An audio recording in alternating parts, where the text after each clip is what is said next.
बांग्लादेश में आम चुनाव की तैयारियां की जा रही हैं और इस राजनीतिक गतिशीलता में दुनिया के कई शक्तिशाली देश पैर जमाने की कोशिश कर रहे हैं। यह इसलिए भी महत्वपूर्ण है क्योंकि इस आम चुनाव में बांग्लादेश की मुख्य विपक्षी पार्टियों ने इस चुनाव को नामंजूर कर दिया है। अमेरिका ने जहां बीएनपी की स्वतंत्र और निष्पक्ष चुनाव की मांग का समर्थन किया है, वहीं चेतावनी भी दे डाली कि जो चुनाव को बाधित करेगा उसके बीजा पर अंकुश लगाया जाएगा। वहीं भारत ने रूस और चीन का पक्ष लेते हुए साफ कहा कि बांग्लादेश चुनाव में बाहरी दखल नहीं होना चाहिए। बांग्लादेश में अमेरिका, रूस और चीन जैसी वैश्विक शक्तियों की नजर बनी हुई है। अमेरिका अपने आप को फिर से अकेला पा रहा है क्योंकि साल 2014 के चुनाव से पहले भी चीन, रूस और भारत कथित तौर पर इस बात पर सहमत थे कि शीर्ष पद पर शेख हसीना को ही होना चाहिए। मई 2023 में अमेरिका ने स्पेशल वीजा पॉलिसी की घोषणा की थी जिसमें उन लोगों पर प्रतिबंध लगाना है जो स्वतंत्र चुनाव में बाधा डालने का काम कर रहे हैं। बांग्लादेश की प्रधानमंत्री शेख हसीना ने इस पर प्रतिक्रिया देते हुए कहा कि अमेरिका का वीजा प्रतिबंधों को लागू करने का कोई तार्किक आधार नहीं है।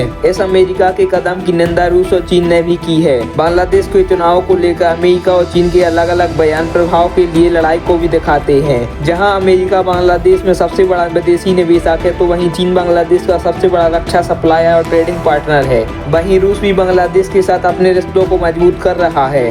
उसने हाल ही में 5 दशकों में पहली बार बांग्लादेश में युद्धपोत भेजा था।